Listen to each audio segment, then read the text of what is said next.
लग्न म्हणजे दोन जीवांचे स्वप्न, दोन कुटुंबाचं भविष्य. पण विचार करा, जर लग्नाच्या दिवशी नवरी पळून गेली तर? सर्वांना धक्का बसेल ना.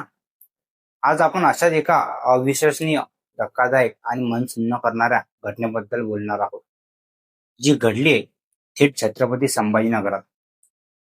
राजस्थानातला 30 वर्षाचा दिलीप कुमार सेन सलून व्यवसाय करत जीवन जगत होता. कोरोना काळात पत्नीचं निधन झालं. कुटुंबाने विचार केला, या माणसाचं आयुष्य पुन्हा सावरलं पाहिजे, त्याचं लग्न लावलं पाहिजे. भाऊ नरेश मुलगी शोधत होता आणि संपर्क आला संभाजीनगरातील फिरोजभाई, सलीमभाई आणि मध्यस्थ नजमा खान हिच्याकडे. नजमाने मुलीचा फोटो पाठवला. मुलगी छान आहे, लगेच या, असं सांगून तिने राजस्थानच्या या कुटुंबाला संभाजीनगरात बोलवलं. दिवस होता 8 डिसेंबर. दिलीप कुमार, त्याचा भाऊ आणि आई संभाजीनगरात उतरतात.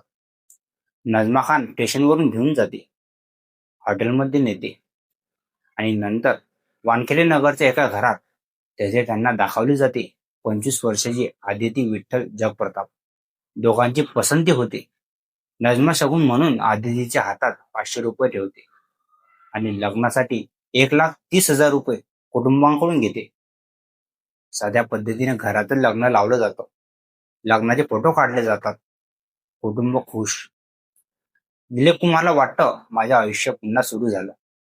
नवरीसोबत तिची कलवरी म्हणून चंदा नावाची तरुणीही जाते.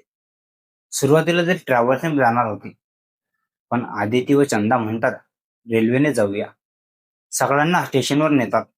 त्या ठिकाणी एका हॉटेलवर जेवण करतात. 600 रुपयांचं हॉटेल बिल दिलीप कुमार भरतो. रात्री 11 वाजता ट्रेन मनमाडला पोहोचते. मनमाडला उतरल्यावर दिलीप कुमार तिकीट काढायला जातो, पण आदिती त्याला थांबवते.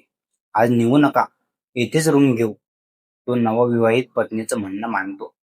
रूम बुक करतो आणि तो जेवण आणायला जातो. रात्री 12 वाजता आदिती आणि चंदा दोघेही पळून जातात. दिलीप कुमार धावपळ करतो, रात्रभर शोध घेतो, पण दोघीचा पत्ता लागत नाही. तो नजमा, फिरोज, सलीम यांना फोन लावतो. सर्वांचे फोन स्विच ऑफ. तेव्हा त्याला कळते, लग्नांचा संपूर्ण खेळच रचला होता. दिलीप कुमार 9 डिसेंबरला संभाजीनगरला परततो. विधाननगर पोलिसात तक्रार करतो. पोलीस निरीक्षक प्रवीणा यादव यांच्या पथकाने 11 डिसेंबरला नजमा खानला अटक केली. आदिती आणि चंदा अजूनही फरार आहेत. पोलीस त्यांचा शोध घेत आहेत. दुसरे लग्न करून आयुष्य नवीन सुरुवात करण्याचा प्रयत्न करणाऱ्या दिलीप कुमारच्या भावनांशी असा खेळ झाला.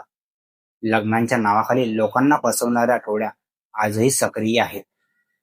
म्हणून सावध राहा, जागरूक राहा. व्हिडिओ शेअर करा, लाईक करा आणि नवीन अपडेटसाठी विदर्भ लाईव्हच्या चॅनलला सबस्क्राईब करा.